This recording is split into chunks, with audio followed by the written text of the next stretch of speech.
नमस्कार, आप इस समय देख रहे हैं लाउड स्पीकर 90 एफएम और सुन भी रहे हैं लाउड स्पीकर 90 एफएम। आज हमारे आरोग्य भव सीरीज के अंतर्गत स्टूडियो में उपस्थित हैं डॉक्टर पवन प्रधान जी, जो आर्थोपेडिक सर्जन स्पेशलिस्ट हैं और साथ साथ में मेडिकल कॉलेज गोरखपुर में आर्थोपेडिक डिपार्टमेंट हेड भी हैं। सर, हमारे स्टूडियो में आपका बहुत बहुत स्वागत है। सबसे पहले तो सर हम आपसे जानना चाहेंगे कि आर्थोपेडिक क्या होता है। आर्थोपेडिक्स एक लैटिन वर्ड है। अच्छा। लैटिन भाषा का वर्ड है जिसमें सीधे पैर करने के पहले जो बच्चे पैदा होते थे पूर्व भूतकाल में, तो वहाँ बच्चों के पैरों को बांध करके सीधा करने की प्रक्रिया थी। तो इस चीज को आर्थो माने सीधा और पीड माने बच्चा, बच्चों के पैर को सीधा करने के साइंस को आर्थोपेडिक्स कहा गया शुरुआत में। लेकिन फिर धीरे धीरे जैसे जैसे इसका विकास होता गया तो हम लोग हड्डी और जोड़ रोग के जो भी बीमारियां हैं उनसे हम लोग डील करते हैं। और हिंदी में हम कहें तो अस्थि रोग विशेषज्ञ या हड्डी एवं जोड़ रोग विशेषज्ञ को हम लोग अंग्रेजी भाषा में ऑर्थोपेडिक सर्जन या फिजिशियन है। इसमें क्या क्या आता है सर? जैसे बोन्स हो गए, muscle, bones and joints, muscles, skeletal tissue. अच्छा। अस्थि रोग मतलब जिसमें जो हमारा स्केलेटन है, स्केलेटन सिस्टम है जिसमें हमारी बोन्स होती हैं, मसल्स होती हैं, लिगामेंट्स होते हैं, जॉइंट्स होते हैं। बेसिकली हम लोग इन 3-4 चीजों से। और इसमें किस किस तरह की बीमारियां उत्पन्न होती है डॉक्टर जी?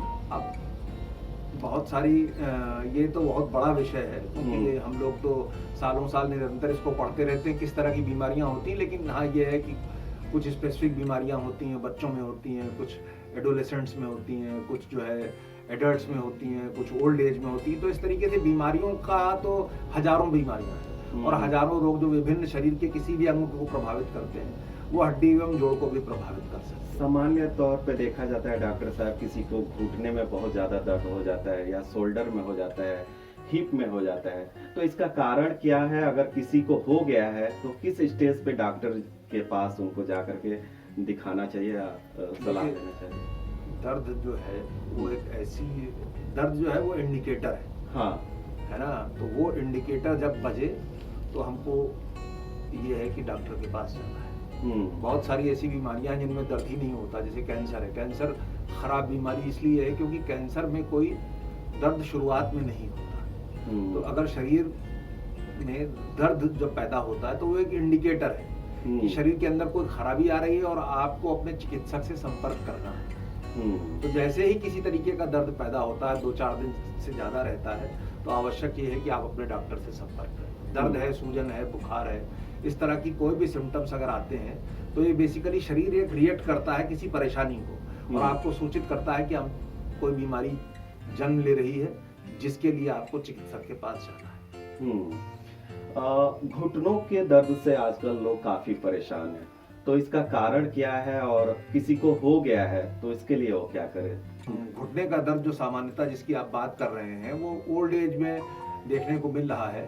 55-60 साल की उम्र के आसपास लोगों में देखने को मिलता है जिसमें घुटने के जोड़ घिसने लगते हैं। भारतीयों में आमतौर पर घुटने के जोड़ की गठिया बहुत कॉमन है। विदेशों में ऐसा नहीं, विदेशों में कूल्हे के जोड़ की गठिया कॉमन होती है, लेकिन भारतवर्ष में घुटने के जोड़ की गठिया कॉमन है। हो सकता है इसके लिए हमारी दिनचर्या रिस्पॉन्सिबल हो, जिसमें हम लोग जमीन में नीचे बैठ करके काम करने की या खाना खाने की या अपने नित्य कर्म को करने के जो तरीके हैं उनकी वजह से घुटनों के जोड़ पे ज्यादा दबाव पड़ता है और वो जल्दी क्षरण का शिकार होते हैं। तो उसकी वजह से जोड़ों में गठिया शुरू हो जाती है। ये एक तरह की एजिंग प्रोसेस है जिसमें ज्यादा इस्तेमाल करने से वो विशेष जोड़ जो है घिसने लगता है।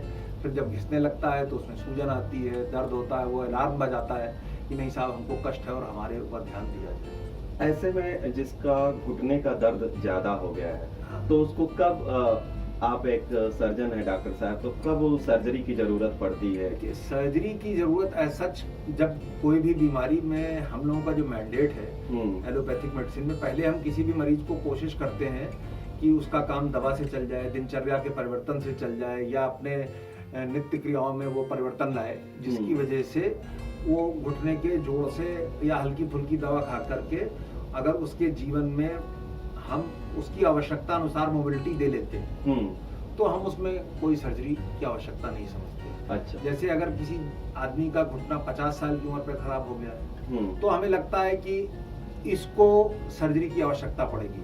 लेकिन अगर वही घुटना 70 साल की उम्र पे खराब होता है तो हमें लगता है कि ये व्यक्ति अपने जीवन काल में इसको सर्जरी की आवश्यकता नहीं पड़ेगी। तो इस तरीके से ये रिलेटिव टर्म्स हैं कि उसी उतनी ही परेशानी पे अगर आपको एक 50 साल के आदमी को अपने जीवन की बहुत सारी जिम्मेदारियां को भी पूरा करना है, उसको ज्यादा चलना पड़ता है, उसको उसका भी बहुत लंबे समय तक इस्तेमाल करना है, तो अगर वो परिस्थितियां 50 साल के व्यक्ति में आ रही है तो हो सकता है हम उस चीज के लिए घुटने का प्रत्यारोपण कर दें। अच्छा।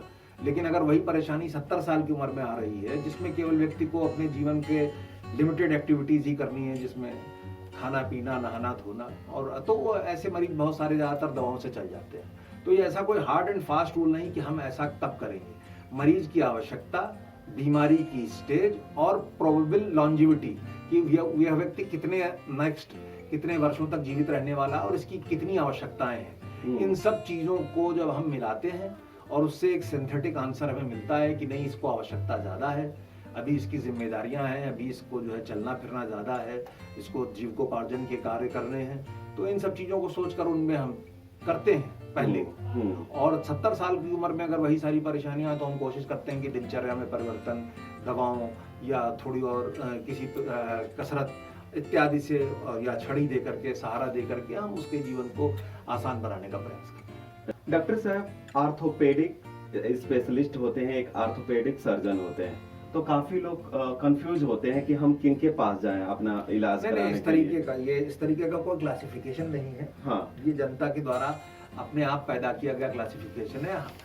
एलोपैथिक मेडिसिन में केवल ऑर्थोपेडिक सर्जन की या ऑर्थोपेडिक MS ऑर्थोपेडिक्स की डिग्री दी जाती है, जिसको हम मास्टर ऑफ सर्जरी कहते हैं। और अन्य कोई इस तरीके की डिग्री नहीं है कि ऑर्थोपेडिक फिजिशियन है या ऑर्थोपेडिक सर्जन है। We are all physician and surgeon as well, दोनों ही।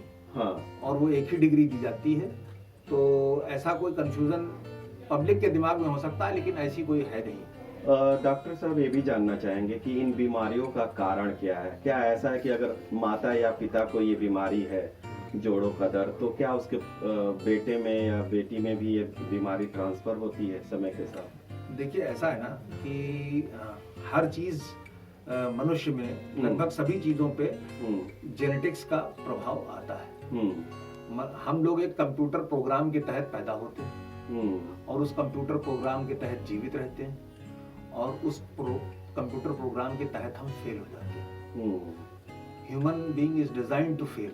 पहली चीज तो हमें समझना है, हमारे शरीर का कोई ना कोई अंग इस ढंग से डिजाइन होता है कि कोई 70 साल तक चलेगा, कोई 60 साल तक चलेगा, कोई 50 साल में फेल होना शुरू हो जाएगा। हाँ। तो हर एक आदमी की अलग अलग जेनेटिक्स होती है, तो उसके वो अंग पहले फेल होना शुरू हो जाते हैं। अच्छा। कोई एक पर्टिकुलर अंग पहले जो है वो खराब होने लगेगा। कुछ लोगों के 100 साल तक चलते हैं, कुछ लोगों के 60 साल तक चलेंगे, कुछ के 80 साल तक चलेंगे। ये तो हर एक जीवन वो उसको माता पिता से मिलता है। दूसरी चीज ये है कि वो जीवन काल में किस एनवायरनमेंट में रहता है और किस तरीके से अपनी चीजों को इस्तेमाल करता है, इसका भी बहुत ज्यादा प्रभाव पड़ता है। तो अगर हम नित्य व्यायाम करते रहते हैं और अपनी दिनचर्या को बैलेंस बना के रखते हैं, ओवरवेट नहीं होते हैं, एब्यूज नहीं करते हैं अपने सिस्टम को, हम अल्कोहल का और सिगरेट का और धूम्रपान का इस्तेमाल, नशों का इस्तेमाल नहीं करते हैं, तो इन सब चीजों का प्रभाव, पॉजिटिव इम्पैक्ट जरूर आता है और उसका हमको लाभ भी मिलता है। डॉक्टर साहब, एक जानकारी आपसे और लेना चाहेंगे, रूमेटॉइड आर्थराइटिस क्या होता है? इसके बारे रूमेटॉइड आर्थराइटिस एक ऑटोइम्यून कंडीशन है। ऑटोइम्यून कंडीशन में होता है कि शरीर में रोग प्रतिरोधक क्षमता होती है हमारे शरीर के अंदर, जो हमको बाहर से आने वाले कीटाणु से, बैक्टीरिया से बचाती है, और जिसका काम हमको कैंसर से भी बचाना है। लेकिन कई बार ऐसा होता है कि जो प्रतिरोधक क्षमता है ये शरीर के कुछ विशिष्ट अंगों के खिलाफ ही काम करना शुरू कर देती है, कंफ्यूज हो जाती है और अपने शरीर को स्वयं नुकसान पहुंचाना शुरू कर देती है। अच्छा। तो रूमेटॉइड आर्थराइटिस एक ऐसी बीमारी है जिसमें हमारी रोग प्रतिरोधक क्षमता जो है वो गलत काम करना शुरू कर देती है और शरीर के जोड़ों को ही नुकसान पहुंचाना शुरू कर देती है। तो वो परिस्थितियां ऐसी होती हैं कि जिसमें मरीज को काफी कष्ट होता है, लेकिन आजकल इनके लिए भी दवाएं आ गई हैं और अगर इनका समय से इलाज किया जाता है तो मरीज को काफी अच्छी लाइफ मिल जाती है और ऑलमोस्ट पेन फ्री और अच्छे से जीवन यापन कर सकता है। पिछले कुछ वर्षों में काफी विकास हुआ है इस क्षेत्र में और मरीजों का जीवन काफ़ी सरल बनाया जा सकता है। बाकी एडवांस स्टेजेस में घुटने और कूल्हे का प्रत्यारोपण में किया जाता है, जिससे नॉर्मल लॉन्जेविटी लगभग मिल जाती है। इन सारे बीमारियों का कारण क्या है, और अगर किसी को हो गया है तो वो क्या करे अपने लाइफ स्टाइल के बारे में? कारण जो है बहुत भिन्न भिन्न प्रकार के हैं। बहुत सारी चीजों के कारण आज हमको पता है, लेकिन बहुत सारी चीजों के कारण हमको नहीं पता है या सिंथेटिक हैं, उनमें दसियों कारण मिलके एक डिजीज को प्रेसिपिटेट करते हैं।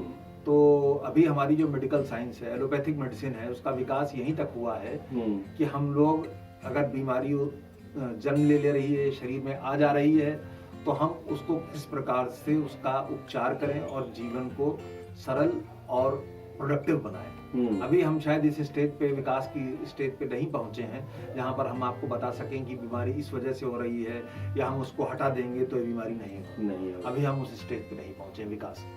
शायद भविष्य में 200 साल, 300 साल, 400 साल बाद हम इन परिस्थितियों में होंगे कि हमें पता होगा कि किन कारकों की वजह से वो बीमारियां हो रही हैं, फिर हम उन कारकों को सही करने की कोशिश करें। अभी तो मोटी मोटी दिनचर्या वगैरह के ऊपर ही हम लोग काम करते हैं। डॉक्टर साहब, जो भी अपने लिसनर व्यूअर देख सुन रहे हैं, उनको क्या सलाह देना चाहेंगे हेल्दी लाइफ के लिए? हेल्दी लाइफ के लिए तो बचपन से, जब से पैदा होते हैं, माँ बाप से लेकर के गुरुजन और सभी लोग बताते रहते हैं, लेकिन हम लोग उन पर ध्यान नहीं देते हैं। अगर हम बैलेंस्ड खाएं, व्यायाम करें और गलत चीज़ों का सेवन न करें, दिनचर्या को बैलेंस्ड रखें, बहुत ज़्यादा रात को देर तक जागे नहीं, प्रातः काल उठें, ये सब चीज़ें किताबों में लिखी हुई हैं, लेकिन हम लोग उन्हें गैर ज़रूरी समझते हैं। हमारे बच्चे ही उनको बहुत गैर ज़रूरी समझते हैं। गलत भोजन पद्धति की ओर हम जा रहे हैं। तो इन सब चीज़ों को रोकेंगे तो हमारा जीवन अच्छा होगा, सुगम होगा और प्रोडक्टिव होगा, हम समाज के लिए कुछ कर पाएंगे। बहुत बहुत धन्यवाद डॉक्टर साहब स्टूडियो में आने के लिए और लिसनर व्यूअर को इतनी अच्छी जानकारी देने के लिए। आज के हमारे आरोग्य भाव सीरीज में थे डॉक्टर पवन प्रधान जी, जो आर्थोपेडिक सर्जन है। आशा करते हैं कि जो भी डॉक्टर साहब ने बताया आपको बहुत ही अच्छी जानकारी मिली होगी ज्वाइंट पेन से रिलेटेड। अगले किसी और एपिसोड में फिर आपसे होगी मुलाकात। तब तक देखते रहिए, सुनते रहिए लाउड स्पीकर 90 FM। बजाओ बजाओ जरा झूम के बजाओ। नमस्कार।